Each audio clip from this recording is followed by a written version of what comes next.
be your lighthouse.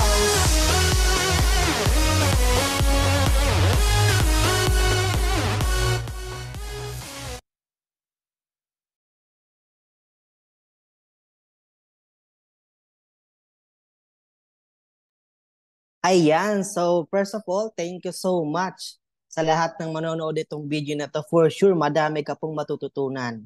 And at the same time, sa host natin and syempre sa tech na natin na napakalupit si Coach JR, and shout out sa lahat po na participants sa manonood itong video na to. For sure, di ba, once na ginawa mo talaga yung part mo, ginalingan mo na, sinipagan mo na, in-apply mo yung mga matututunan mo dito, for sure yung mga pay-ins, yung mga leader, darating na lang din po talaga yan. So by the way, I'm your speaker for today. Ako nga po pala si Coach Sammy Dizon. Isa po ako sa mga top earner ng community natin. Okay, so syempre, ayan, so allow me to share my screen para ma-explain ko sa inyo kung ano nga ba yung topic na ituturo ko sa inyong lahat.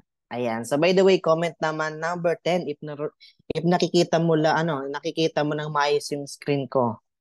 So yun, madami na nag-ano. Okay, so by the way, yung tuturo ko po sa inyo is closing techniques. So dito, ituturo ko po sa inyo kung paano nga ba yung tamang pag-close ng deal.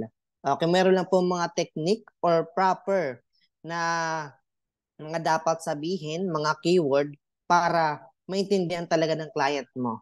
Okay, and syempre, yung pinaka-the best po dito na dapat mong gawin din is kumbaga yung pinaka-simple at pinaka-madali lang talaga, yun lang din yung mga sasabihin mo para hindi ka na mahirapan magsabi ng mga terminologies at the same time yung mga mahihirap na words, okay? So pasimplihin lang din natin.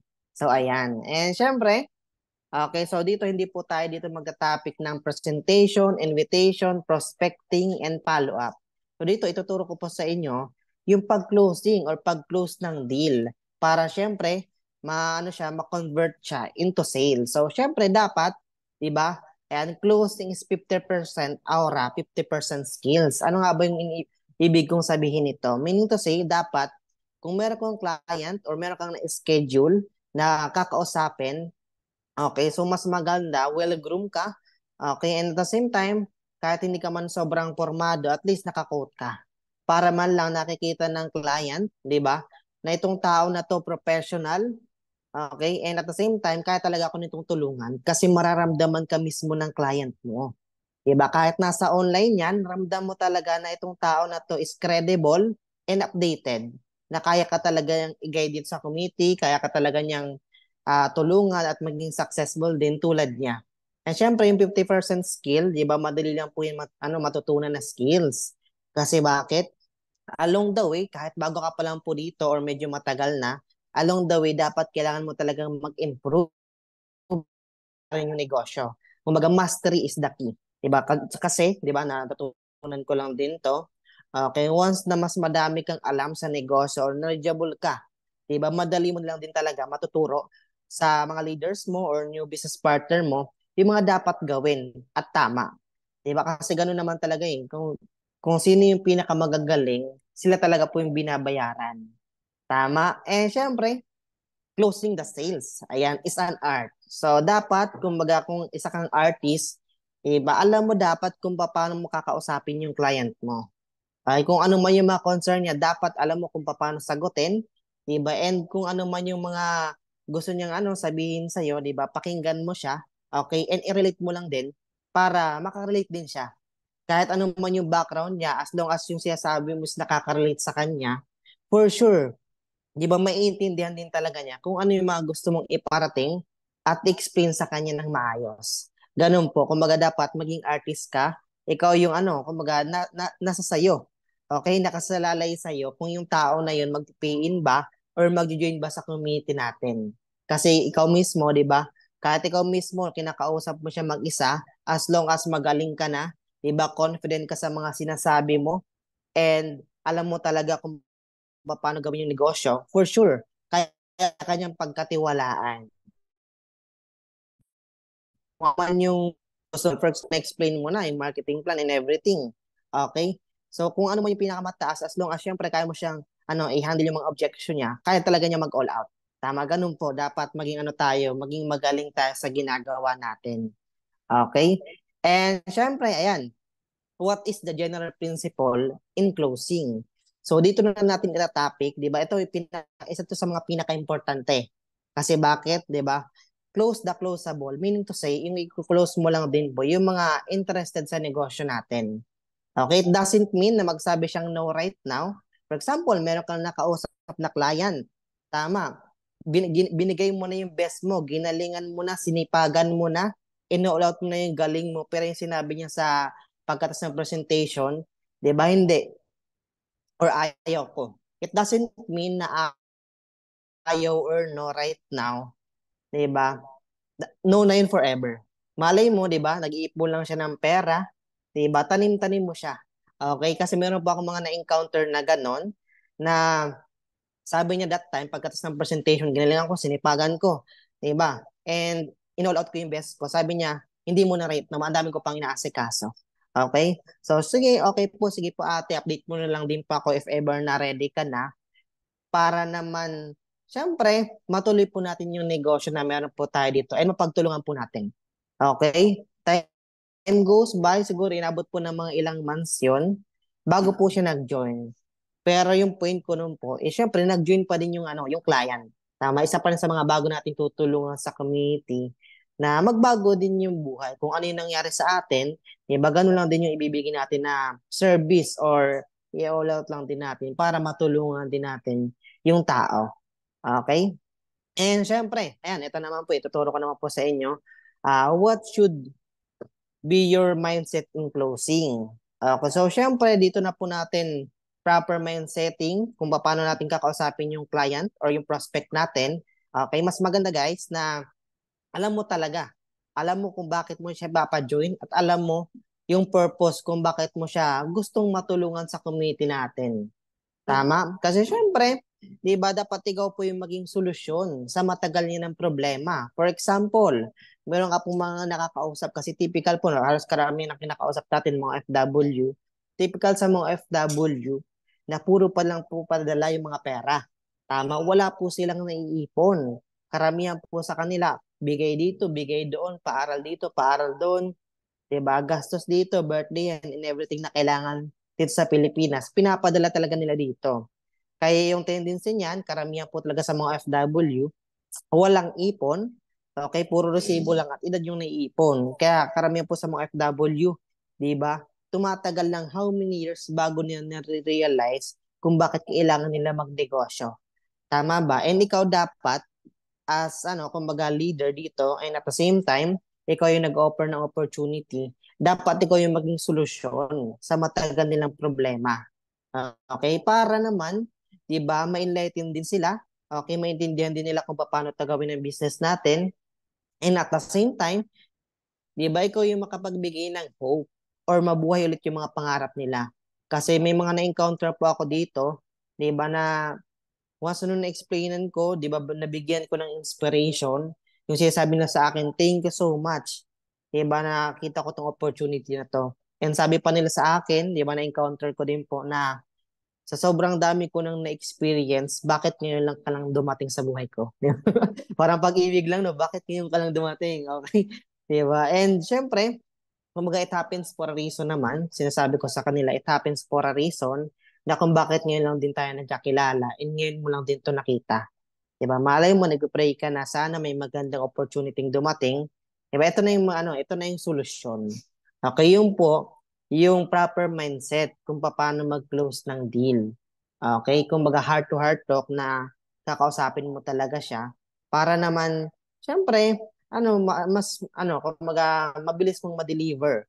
Okay, ma-deliver yung gusto mong sabihin sa kanya or mensahe. Okay, yan. Dito naman po, tanungin ko po kayo. Define close deal. So karamihan po dito, di ba? Na sinasabi, close deal ko, nagtiwala sa akin, interested naman. Kailan? Yung tanong dun, for example, eto Paul, di ba? Meron kang nakausap na client. Okay? Meron kang nakausap na client na close deal mo na, napresentahan mo and everything. Tapos sabi niya, mag-join ako next month. Ano po ba yun? Close deal po ba yun or hindi? Okay, for sure, yung sasabihin nila karamihan dito, di ba magsasabi ng close deal kasi mag-join next month. Pero yung tanong nun, ano yung kumbaga next month, ano yung date? Okay? Masasabi mo lang po yung close deal kung nagsabi po siya ano yung date of the month na sinabi niya mag-join siya at anong oras. Okay, and syempre yung mode of payment naman din doon, madali lang yung pag-usapan nyo. Kayo na yung bahala nun. Okay? Yung po yung masasabi natin na close deal. And syempre, yung karamihan po talaga, mga nakakausap din natin dito, okay? Na once na meron ka pong nakausap, mas maganda on the spot pay in. Para masabi mong close deal. Kasi meron po sa akin mentor na nagsabi, okay, paano mo din, kumbaga, isang mentor and coaches na nagsabi sa akin, masasabi mo lang pag close deal mo na yung client, once na nagpadala na siya. Diba? Doon ko na-realize so nga, no? Kasi meaning to say, nag-commit na po yung client sa'yo. Okay, gusto na yung gawin yung negosyo. Aralin niya na din niya, diba? Para matutunan na din kung paano gagawin talaga tong business na meron po tayo. Okay, and syempre, and closing starts from opening. So, di ba, kung magkakikilala mo yung client mo, and at the same time, i-explain mo, mas maganda sa una pa lang din, tanungin mo na siya. Okay, para pagdating mo lang ng dulo, di ba yung sasabihin niya, yes, sasali po ako, mag-join po ako sa'yo. Okay, for example, di ba una pa lang din, tanungin mo, tita or ate, tita ate, once po nagustuhan mo po yung negosyo na meron po tayo, tanungin po kita, ikaw po ba yung magdesisyon or ipapaalam mo pa sa magulang mo or sa asawa mo or sa friends mo? Okay, pag sinabi niyang kumbaga ipapaalam ko pa sa asawa ko, mas maganda, isabay mo na yung asawa niya. Okay? Isabay mo na para syempre, for example, kasi may mga scenario po talaga, karamihan, ng mga na-encounter din ng mga coaches dito for sure. Okay, okay, sige, papaalam ko pa sa asawa ko. 'Di ba? Nung pinaalam sa asawa ko kung ano na yung sinabi, oy, sige, hindi na po ako magtutuloy kasi hindi po ako pinayagan ng asawa ko. Kaya mas maganda kung sino mala yung magde-decide or both sila magde-decide. Okay, mas maganda isabay mo na sa presentation para kahit silang dalawa, okay, na kumbaga na-handle mo na yung mga objection nila kasi magtatanong yan sa'yo, mas maganda ready ka. Tama, kasi once na hindi ka ready na magtanong sa mga objection, for sure, ang laki po ng tendency na hindi pa yung mag-join. Kung kulang pa tayo sa pag-handle ng mga reject, tawag nito, mga objection ng client natin. Tama, kaya una pa lang, i-close deal na kaagad natin para, kumbaga, sure na. Okay, close deal na talaga pagdating ng dulo. Tama. And syempre, ayan, things, things to do before closing the deal. So ito naman, ito po yung mga karamihan. Okay, yung kagandahan po niyan, once na po na-present mo yung, napresentahan mo na yung client mo, na all out mo na, ginalingan mo na din, di ba, binigay mo yung pinaka the best mo na presentation. And syempre, dapat yung mindset mo talaga, once na itong tao na to nakausap ko right now, for sure, dapat yung mindset mo, itong tao na to mag-join na. Okay? Para 'di ba? Kasi hindi natin alam kung kailan sila ulit available. Malay natin by next month pa sila or kasi sobrang busy talaga karamihan sa mga business partner natin, lalo na mga FW. 'Di ba? Kaya if ever nabigyan ka ng chance na nabigyan ka ng oras na presentahan mo, i-all out mo na. Okay, yung pinakagaling mo. Okay, and syempre, once na pagkatapos po nun, 'di ba, madami mga question, objection po yung client, yung po yung buying signal. Kasi ito yung mga kadalasan ng mga may encounter natin once na tapos na yung presentation. Diba, ito yung mga kadalasan na dapat maganda maitanong mo to. Okay, number one, ma'am, sir, meron ka po bang hindi naintindihan sa pinaliwanag ko? Okay, so syempre, kung mga any clarification, questions, para naman, syempre, may natatanong ka din sa kanya. Para doon ka na, syempre, kung may, for example, nagtanong siya, ito hindi ko po naintindihan, pwede po pa ulit. Kung hindi man nagsabi pa ulit, okay, sige, explain ko po sa iyo, explain ko po yung hindi mo naintindihan na part. Hanggang sa mapa-enlighten mo sa kanya, okay, sige po, naintindihan ko na po kung ano yung, gusto mong sabihin. Thank you so much. Yan, yung mga kadalasan na ganun, kasi ako, ang dami ko pong mga na-encounter na ganun.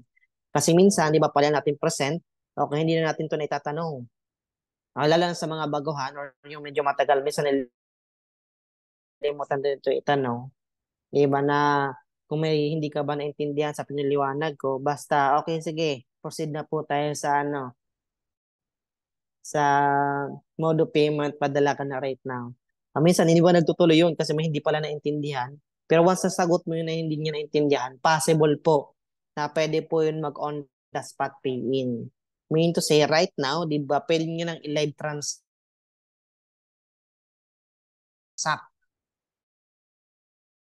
or pwede na siyang to or kung ano man po yung effective sa'yo, di ba, idagdag mo lang din po to.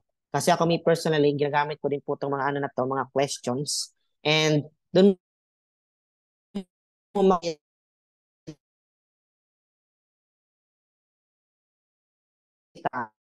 ang mga client mo. Okay, so yan, kung gusto sa kanila ko, ito, magbebenta-benta ka dito, 'di ba? Mag-invite, kaya ayaw niya nga yun eh. Okay. And syempre wala siyang time na gawin na yun. Tama. And syempre naman, 'di ba, ikaw naman yung mag-okay. Ito naman po sa system ng community natin, meron naman po tayo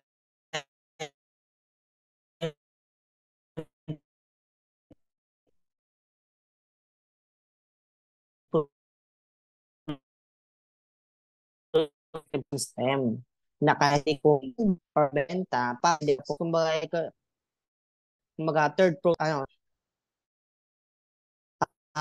third, yan, kumbaga, yun, yung basta ano ibibigay mo. Okay. Ibibigay mo yung ibang tao para ma-inspire siya. So, isang tao yun. Okay? And syempre, ito naman po yung number 3. Ayan. Maganda ang acts at market plan. Nagustuhan niyo po ba? Kasi dito, may mga natanong po ako nito. Iba ano po ba yung kitaan po ba your products? Depende po yun sa makakausap mo. For example, yung tao na yun, di ba? Siguro mga 60 or 70 years old na. Okay? Diba yung kinikare na lang karamihan sa mga ganong age. Pero hindi nila lahat ko. Diba? Concern na yun sa health nila. So, kasi vlog ko po yung products nyo sobrang ganda. Diba? Gusto nila pinupokusan yung kitaan. Siyempre, partner natin, diba? Ay, nagustuhan, gusto ko po yung kitaan nyo. Napakaganda. And sabi mo siya, wow, galing naman. Ay, ano ko magsasabihin mo sa kanya, wow, same po tayo. Okay, kasi ako po, nung nakita ko rin po to, kumbaga, nagandahan po talaga ako sa system. And lalo na po sa kitaan, di ba, makikita mo na kung ano yung possible na pwede mong kitain. Doon lang din ako, kumbaga, mas na-push na gawin talaga tong negosyo na meron tayo. Okay? And syempre, ito naman po yung number 4. Sir, ma'am, ano po ba yung nakikita mong dahilan para hindi ka join sa negosyo natin? Okay, ang dami na po niyan. Siyempre, for sure, ang dami pong mga sasabihin niya ng mga objection. Diba? For example, may nagsabi na yung client mo nagsabi, yung friend ko kasi dyan, hindi ganito, hindi ganyan. Diba kung ano yung mga sinasabi? Okay, na hindi daw nagkaresulta, pinabayaan so everything. Okay, and syempre, may mga sasabihin pa yung ibang tao niyan. Papalam ko muna sa asawa, sa family. Diba? Ikaw na po yung bahala mag-convert. Okay? Lalo na sa mga marurunong na, diba kaya talaga yung i-sweet. Yung iba naman, may mga concern na nag-a-arise. Okay? Karamihan sa mga FW, wala kasi akong pera eh. Okay? Puro receivable lang iniipon ko. So, syempre, ikaw naman yung magbibigay ng solusyon. Ito po, ate or tita. Ito po yung gawin mong solusyon sa matagal mo ng problema. Kasi for the past ilang years ka na po sa pagiging OFW, di ba? Wala ka nang naipon, tama? Okay, kaya ito na po yung gawin natin, pagtulungan natin para pagdating ng oras na meron ka ng savings and di ba kumikita ka na din ng malaki, you can decide na umuwi na dito sa Pilipinas for good. Kasi meron ka ng savings and nandito na lang siya. Di ba kahit nandito ka sa Pilipinas, kasama mo yung family mo, nagagawa mo pa rin yung negosyo na meron tayo. Okay, and syempre, ayan, ito po yung pinaka-the best sa lahat. So, for example, sagot mo na lahat ng mga objection ng client, di ba? Ito yung pinaka-the best sa lahat. May mga napa-on the spot PN po ako sa dahil sa ganitong question. So, kailan niyo po ba balak simulan yung negosyo natin? Kaya mo na po ba right now or mamaya or bukas? So, kung kaya naman, kung sa tingin mo naman kaya kasi mababasa mo naman yung tao kung kaya na mag-join right now, So i-push mo na. Okay, so tanungin mo, ano po ba no, tita, tita, kuya, ano po ba yung or ate? Okay, tanungin mo siya, ano po yung magiging mode of payment mo? For example, natanong mo na lahat ng question, di ba? Kaya mo na po ba ate simulan? Okay, sige, yes po, kaya ko na po right now simulan. So, tanungin mo, ano po ba yung magiging mode of payment mo? Meron po ako dito po, isabi ko po sa yung details ko. Diba, kung ano man po yan, cash pick up anywhere, bank to bank or GCash. So, kung ano yung pinaka-convenient sa kanya, tanungin mo siya, ano po ba yung pinaka-convenient sa iyo ate? Para makapag-send ka na din po ng pang-start mo. So, doon ka na mag-focus. Hanggang sa, yun, nagpadala na siya. Diba? And yun, kumbaga, ganun lang din. Actually, basically, yun lang din naman yung ginagawa ko. Sinisimplihan ko lang din lahat. Diba? Kaya kung bakit ang gagaan lang din ng, mga nagtitiwala sa atin. Basta't maging pure ka lang din sa kanya. Okay? And genuine na kaya mo talaga siyang matulungan. Diba? Kasi iba, kahit sobrang galing, walang connection sa tao na since pa nag-join. Pero yung iba naman, hindi masyadong magaling, okay? Pero marunong makipag heart-to-heart talk, sincere, and syempre, willing talagang matulungan yung tao na yun. Minsan yun pa yung pinagkakatiwalaan ng iba. Pero lalo na kung sinabay mo, magaling ka na, di ba? Marunong ka pa makipag-usap sa tao and kaya mo talaga silang matulungan. For sure, ang daming talagang magtitiwala sa inyo. Okay? So, yun na naman po. Thank you so much po pala sa mga nag-attend right now. I hope madami po kayong natutunan. Okay? And syempre, iba ni-excite na rin ako sa mga mag-a-apply ng mga learnings nila dito sa community natin. Kasi alam ko, di ba? Once na yung natutunan mo right now, in-apply mo talaga siya. Okay? Ginawa mo yung mga tinuro ko din, kasi effective din yun sa akin. For sure, magiging effective din yun sa iyo. Tama? Okay, kung may effective ka ng system, di ba, na ginagawa right now, okay, idagdag mo lang din. Okay, and syempre, thank you so much po pala sa lahat na nag-attend right now. I hope, kumbaga, happy changing lives, and syempre, madami pa po tayong matutulungan and pagtutulungan dito sa community natin. Okay, so yun naman po. Thank you so much and God bless you all.